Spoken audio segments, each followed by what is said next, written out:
এই তোমার ওড়নাটা ঠিক করো, সব তো দেখাই যাচ্ছে। ওড়না তো ঠিক আছে, কোথায় কি দেখা যাচ্ছে?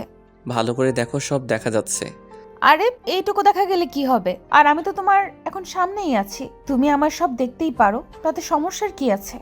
আছে সমস্যা আমার, এইসব জিনিস দেখলে মনের মধ্যে কেমন কেমন যেন করে, তাই বলছিলাম এইসব একটু ঢেকে রাখো। তাই না? আমিও দেখি কেমন কেমন লাগে। এই নাও, একদম ঢেকে দিলাম।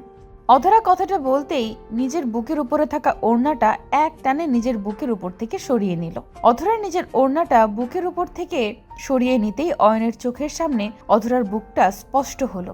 অয়ন অধরার উন্মুক্ত বুকটা দেখে নিজের চোখ জোড়া সরিয়ে নিল। অধরা অয়নের চোখের দিকে তাকিয়ে মুচকি মুচকি হাসছে। অধরার ঠোঁটের কোণে হাসির ঝলক দেখে অয়নের বেশ লজ্জা করতে লাগলো। আর লজ্জা করবে নাই বা কেন? অধরা আর অয়নের মধ্যে ভালোবাসার সম্পর্ক থাকলেও তাদের মধ্যে আরো একটা সম্পর্ক আছে, আর সেটা হলো অধরা হলো অয়নের ভাইয়ের শালী। অধরা অয়নের বাড়িতে বেড়াতে এসেছে। একটু একটু করে কখন যে তাদের মধ্যে ভালোবাসার সম্পর্ক তৈরি হয়ে যায় সেটা কেউ বুঝতে পারেনি। তাদের ভালোবাসার সম্পর্কের বয়স আজ প্রায় 1 বছর। এই একটি বছর তাদের মধ্যে বেশ ভালোভাবে বোঝাপড়া হলেও অয়নের মধ্যে লজ্জাবোধটা কমেনি। অধরা অয়নকে লজ্জা পেতে দেখে অয়নকে উদ্দেশ্য করে বলতে লাগলো, কি হলো, মেয়েদের মতো এত লজ্জা পাচ্ছ কেন? দেখো আমার দিকে, একটু তো দেখো। উফ, অধরা এইসব কি শুরু করেছো তুমি? তোমায় আমি আর কতবার বলবো যে আমার এইসব একটু আনইজি ফিল হয়, তুমি কি আমার কথা বোঝো না? আরে রাখো তোমার আনইজি ফিলের কথা। প্রত্যেকটা মানুষের মনের মধ্যে একটা চাওয়া পাওয়া থাকে, কিছু ফিলিংস থাকে। সেই ফিলিংসটা বিপরীত লিঙ্গের প্রতি আকর্ষণ করে, অন্য কিছু অনুভব করতে বাধ্য করে। আমার মনে হয় তোমার সেই আকর্ষণ নেই, থাকলে আমার দিকে একটি বার হলেও ভালো করে চোখের পলক ফেলতে। অধরার কথাটা শুনে অয়নের মনের মধ্যে বেশ খারাপ লাগা কাজ করতে লাগলো। অধরা অয়নকে নিয়ে এতটা বাজে কথা বলতে পারে সেটা অয়ন আগে কখনো ভাবতেও পারেনি। অয়ন অধরার সামনে আর দাঁড়ালো না, হনহন করে অধরার সামনে দিয়ে হেঁটে চলে যায় নিজের রুমের দিকে। অধরা অবাক হয়ে তাকিয়ে আছে অয়নের চলে যাওয়ার দিকে, কারণ অধরা ভেবেছে হয়তো তার এইসব কথা শুনে অয়ন জ্বলে উঠবে, কিন্তু না, অয়ন তো অধরাকে অবাক করে দিয়ে অধরার সামনে দিয়ে সোজা নিজের রুমে চলে গেল। অধরা একটু হতাশা নিয়ে চুপসে গেল। আর কি বা করার আছে তার? এত কিছুর পরেও অয়নের দৃষ্টি নিজের উপর আটকে রাখতে পারল না সে। একটু তো খারাপ লাগবেই। বিকেলের দিকে অধরা মনমরা হয়ে বসে আছে নিজের রুমে। কিছু সময় বসে থাকার পর হঠাৎ করে অধরার রুমের দরজায় কেউ একজন নক করলো। অধরা দরজার নক করার শব্দ শুনে আচমকা চমকে গিয়ে হঠাৎ করে মুচকি হাসতে লাগলো। অধরা ভাবছে হয়তো অয়ন এসেছে তার রুমে। অধরা বিছানা থেকে দৌড়ে উঠে সোজা চলে যায় দরজার কাছে। দরজার কাছে এসে অধরা দুম করে দরজা খুলে দিতেই অবাক হয়ে যায়। অধরা দেখতে পায় তার বান্ধবী রোজি এসেছে। রোজিকে দেখে অধরার মুখের উপর থেকে মিষ্টি হাসিটা উবে গেল। অধরা মুখটা মলিন করে রোজির দিকে তাকাতেই রোজি অধরাকে উদ্দেশ্য করে বলতে লাগলো, কি রে অধরা, তোর মুখটা এমন বাংলার পাঁচের মতো করে রেখেছিস কেন? অয়ন কি কিছু করেছে তোর সাথে? অয়ন আবার কি করবে আমার সাথে? আরে দুজন একটা ফাঁকা বাসায়, ভাই ভাবি নেই, কিছু তো একটা করার সুযোগ নিতেই পারে অয়ন। ওর মতো একটা লোক আমার সুযোগ নিবে? এমন কিছু যেদিন হবে সেদিন সূর্য পশ্চিম দিক দিয়ে উদয় হবে। অধরার কথা শুনে রোজি একটু অবাক হয়ে যায়, কারণ অয়নের সুযোগ নেওয়ার সাথে সূর্যের কি সম্পর্ক? রোজি সেটা বুঝতে পারলো না। রোজি প্রশ্নসূচক দৃষ্টিতে তাকালো অধরার দিকে। অধরা রোজিকে কৌতূহলী দেখে রোজিকে সবটা বুঝিয়ে বলল। অধরার কথাগুলো শুনে রোজি খিলখিল করে হাসতে লাগলো। হাসতে হাসতে রোজি অধরাকে উদ্দেশ্য করে বলল, কি বললি তুই? অয়ন তোর বুকের উপর থেকে ওড়না সরে যেতে এসব বলেছে? রে, ফাটা কপাল আমার। আমি কার পাল্লায় পড়লাম? কি আজব ছেলে দেখেছিস? মানে আমি এতদিন শুনে এসেছি ছেলেরা নাকি মেয়ে দেখলেই খারাপ চোখে তাকায়, আর এই একটা ছেলে আছে যাকে আমি বারবার করে অনুরোধ করার পরেও সে আমার দিকে একটুও তাকালো না, আরো গাল ফুলিয়ে কেটে পড়লো। আরে অধরা, তুইও কিন্তু বেশি একটু বাড়াবাড়ি করছিস। অয়ন এইসব বিষয় একটু লাজুক, ওকে আস্তে ধীরে সামলাতে হবে। হুট করে ওকে এমন কথা শুনিয়ে দেওয়াটা মোটেও উচিত হয়নি তোর। মাথাটা ভীষণ গরম ছিল রে, তাই আর কি শুনিয়ে দিয়েছি। এখন কি করা যায় বলতো? এই ছেলের লজ্জাটা হরণ করতে হবে আমায়। একটা আইডিয়া দে। আচ্ছা তবে শোন। রোজি অধরার কানের মধ্যে তার প্ল্যানটা ভালো করে দিয়ে দিল। অধরা রোজির এই প্ল্যানটা শুনে মুচকি হেসে ফেললো। রোজির কথা শেষ হতেই রোজি অধরার রুম থেকে বেরিয়ে চলে যায়। এইদিকে অধরা আপন মনে মুচকি মুচকি হাসছে। অয়ন নিজের রুমে বসে আছে। অয়নের মুড অফ। অধরা তাকে নিয়ে এত বাজে কথা কি করে বলতে পারে সেটাই ভাবছে অয়ন। অয়ন কিছু সময় বসে থাকার পর হঠাৎ করে অয়নের কানে ভেসে আসতে লাগলো কিছু শব্দ। অয়ন কান খাড়া করে শোনার চেষ্টা করতেই অয়ন চমকে যায়। এটা তো অধরার গলার কণ্ঠস্বর। অধরা কারোর সাথে ফোনে কথা বলছে। অয়ন বসা থেকে উঠে দৌড়ে দরজার পাশে গিয়ে কান পেতে শুনতে লাগলো অধরার ফোনে কি বলছে। অয়ন দরজার কাছে দাঁড়াতেই শুনতে পেল অধরা কাউকে উদ্দেশ্য করে বলছে, উফ জান, তুমি কি বলো এসব? তুমি আমায় হোটেলে ডেকেছো রুম ডেট করার জন্য, আর আমি যাব না? সেটা কেমন করে সম্ভব? আমি আসবো লক্ষ্মীটি, বিকেল বেলায় চলে আসবো, আর আজ অনেক সময় তোমার সাথে কাটাবো, কারণ আজ আপু বাড়িতে নেই। অনেক এনজয় করব আমরা, ঠিক আছে? অধরার কথাটা শুনে অয়নের আর বুঝতে বাকি রইল না যে ওপারে নিশ্চয়ই কোনো ছেলে আছে, আর অধরা ও ছেলের সাথে রুম ডেটে যাবে সেই কথা বলছে। অধরার কথাটা শুনে অয়নের বুকের মধ্যে দুমড়ে মুচড়ে উঠল। নিজের প্রিয়জনের প্রতারণা সবার কাছে মৃত্যু সমান কষ্টকর। অয়নও তার বিপরীত নয়। অয়ন ভাবছে অধরা তার সাথে ভালোবাসার নামে প্রতারণা করেছে, আর এই প্রতারণার কারণ হয়তো অয়ন নিজেই, কারণ অয়ন অধরার কোনো ইচ্ছা পূরণ করতে পারছে না। অয়ন এইসব বিষয়গুলোকে একটু এড়িয়ে চলতে চেষ্টা করে, তাই হয়তো অধরা তার সাথে সম্পর্ক শেষ করে দিয়েছে। অয়ন নিজের উপর ভীষণ রাগ করছে, আর সেই সাথে অধরাকে ঘৃণা করতে শুরু করে দিয়েছে। আর করবে নাই বা কেন? অধরা কি একটু বিয়ে পর্যন্ত অপেক্ষা করতে পারলো না?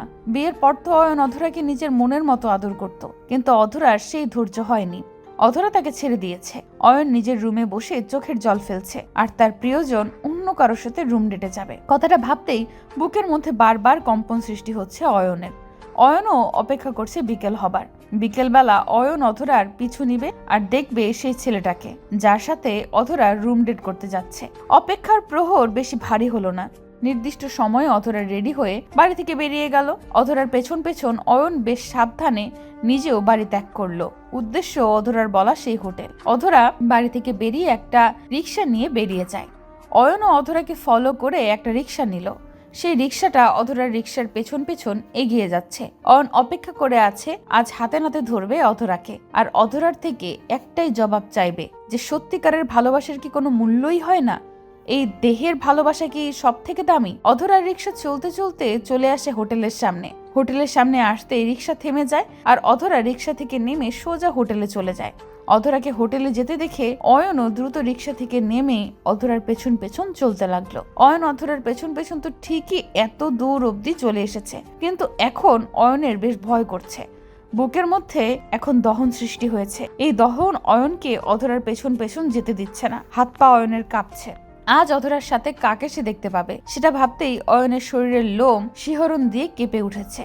অধরার পেছন পেছন আসতে আসতে অয়ন রুমের পাশে চলে আসে। রুমের পাশে এসে দাঁড়াতেই অয়ন দেখতে পায় অধরার সাথে একটা ছেলে রুমে প্রবেশ করলো। এই দৃশ্যটা দেখে অয়নের বুকের মধ্যে প্রচন্ড ব্যথা অনুভব হচ্ছে। অয়নের চোখের কোণে অজানা কারণে নোনা জল চলে এলো। অয়ন নিজেকে শান্ত করার চেষ্টা করেও পারল না। অয়ন সাহস করে উঠতে পারছে না। কি করে সে ভেতরে প্রবেশ করবে? হাত পা কাঁপছে তার, কিন্তু এখানে দাঁড়িয়ে থাকার কোনো উপায় নেই। অয়ন কোনো কিছু না ভেবে পেয়ে পা বাড়ায় রুমের দিকে। রুমের মধ্যে প্রবেশ করতেই অয়ন চমকে যায়। অয়ন রুমে আসতেই দেখতে পায় রুমের মধ্যে অয়ন আর একটা ছেলে বসে কথা বলছে। অয়নকে দেখতে পেয়ে অধরা বসা থেকে উঠে দাঁড়িয়ে পড়লো, আর অয়নকে উদ্দেশ্য করে বলল, আরে তুমি এখানে কেন? কি চাই এখানে? চি চি চি, আমার ভাবতে অবাক লাগছে যে আমি তোমার মতো একটা মানুষকে ভালোবেসেছি। তুমি এতটা নীচ সেটা আমার জানা ছিল না। আমায় ভালোবাসার আশা দেখিয়ে আজ অন্য এক ছেলের সাথে চি। হ্যাঁ, আমি অন্য একটা ছেলের সাথে রুম ডেট করতে এসেছি। এতে এত অবাক হওয়ার কি আছে? আমি তো আর কোনো পুতুল না যে তোমার কথা মতো চলবো। আমার মন আমার যা ইচ্ছা হবে তাই করব। তাই না? আজ তোমার একার মন হয়ে গেছে, আমি তোমার মনের মধ্যে আর নেই। আমি তোমার কেউ না, তাই তো? ঠিক আছে, আমি আর জীবনেও তোমার কাছে আসবো না ভালোবাসার অধিকার নিয়ে। তবে তার আগে এই ছেলেটার এমন অবস্থা করব যে এই ছেলেটা অন্য কোনো মেয়ের দিকে আর জীবনেও চোখ তুলে তাকাতে সাহস করবে না। অয়ন নিজের কথাটা শেষ হতে না হতেই ছেলেটার দিকে দৌড়ে এগিয়ে গেল। অধরাও অয়নকে আটকাতে অয়নের পেছন পেছন দৌড়াতে লাগলো, তবে অয়নকে আটকাতে পারলো না। অয়ন ছেলেটার সামনে এসে দুম করে ছেলেটার কলার চেপে ধরতেই অয়ন থমকে যায়, কারণ এই ছেলের শরীরটা মোটেও কোনো ছেলের শরীরের মতো লাগছে না। ভীষণ নরম আর কোমল লাগছে এই দেহটা। অয়ন ছেলেটার শার্টের কলার ধরে জোরে টান দিতেই ছেলেটার মুখের উপর থেকে রুমাল সরে যায়। অয়ন ছেলেটার মুখের দিকে তাকাতেই ভীষণ অবাক হয়ে যায়। অয়ন ছেলেটার দিকে তাকিয়ে চমকে গিয়ে আপন মনে বলতে লাগলো, এটা কি? এ তো কোনো ছেলে না, বরং মেয়ে। আর এই মেয়েটা তো আর কেউ না, অধরার বান্ধবী রোজি। অয়ন রোজির দিকে তাকিয়ে প্রশ্নসূচক কণ্ঠে বলতে লাগলো, আরে রোজি, তুমি এখানে আর ছেলের পোশাক পরে এখানে এসব কি হচ্ছে? কেউ কি আমায় বলবে? অয়নের কথার বিপরীতে অধরা ও রোজি বেশ শব্দ করে হাসতে লাগলো। অয়ন ওদের এই রহস্যজনক হাসির মানে বুঝতে পারলো না। অধরা অয়নকে উদ্দেশ্য করে বলতে লাগলো, আরে তুমিও না অয়ন, ভাবলে কি করে আমি তোমায় ছাড়া অন্য কাউকে পছন্দ করব আর যার তার সাথে আমি রুম ডেটে চলে আসব? আরে আমার সব কিছু তোমায় ঘিরে, এতটুকু বিশ্বাস করতেই পারো যে তোমার অধরা তোমায় কখনো ঠকাবে না। অধরার কথা শুনে অয়নের চোখ জোড়া ছলছল হয়ে গেল। সত্যি তো অধরা এমন মেয়ে না যে তার সাথে সে সম্পর্ক গড়ে তুলবে, আর তার চরিত্র এমন না যে কারোর সাথে সে শারীরিক মেলামেশায় জড়িয়ে যাবে। অয়ন নিজের ভুলটা বুঝতে পারল। অয়ন অধরার দিকে তাকাতে পারছে না। অধরা হাত দিয়ে রোজিকে ইশারা করে বলল এখান থেকে চলে যেতে। রোজি অধরার ইশারা মতো দ্রুত রুম থেকে বেরিয়ে যায়। রোজি বেরিয়ে যেতেই অধরা অয়নকে নিজের বুকে টেনে নিল। অধরার ভালোবাসার পরশ চোখ বন্ধ করে অনুভব করতে লাগলো অয়ন। অধরা ও অয়নকে শক্ত করে জড়িয়ে ধরে আছে। মনে হচ্ছে অধরার থেকে অয়নকে কেউ যেন কেড়ে নিতে চাইছে, তাই নিজের সর্বশক্তি দিয়ে জড়িয়ে ধরে আছে অয়নকে। অয়ন অধরার মাথাটা নিজের বুকের উপর থেকে আলতো করে তুলে নিয়ে অধরার কপালে নিজের ঠোঁটজোড়া ছুঁয়ে চুমু খেলো। অয়নের ঠোঁটের পরশ পেতেই অধরা অয়নের চোখ বরাবর দৃষ্টিপাত করে আদুরে গলায় অয়নকে উদ্দেশ্য করে বলতে লাগলো, এত কষ্ট করে রুম ডেট করতে এসেছি, সাথে তো কোনো ছেলে নেই, তুমি কি আমার রুম ডেট পার্টনার হবে? টাকাগুলো না হয় নষ্ট হবে। তুমি এখনো সেই সব কথায় আটকে আছো? ইচ্ছে করছে তোমার নাকটা ফাটিয়ে দিই। চলো আজকে বিয়ে করে ফেলি, তারপর দেখি কোথায় কোথায় আদর লাগবে তোমার। কি আজকের মধ্যেই বিয়ে? আপুদুল্লা ভাই জানতে পারলে কি হবে জানো তুমি? অত শত জানতে চাই না, আমি জানতে চাই শুধু তুমি কি রাজি, নাকি আমি অনবরত পাত্রী খুঁজবো? আরে অন্য পাত্রী কেন খুঁজবে? আমি তো এক পায়ে রাজি। চলো চলো করে ফেলি বিয়ে। অয়ন অধরার দিকে তাকিয়ে মুচকি হাসতে লাগলো। অধরা অয়নের দিকে তাকিয়ে হাসছে। অয়ন অধরার হাতে হাত রেখে হোটেল থেকে বেরিয়ে এসে সোজা কাজী অফিসে চলে যায়, আর দুজন মিলে আবদ্ধ হয়ে যায় বিয়ে নামক পবিত্র ভালোবাসার সম্পর্কে।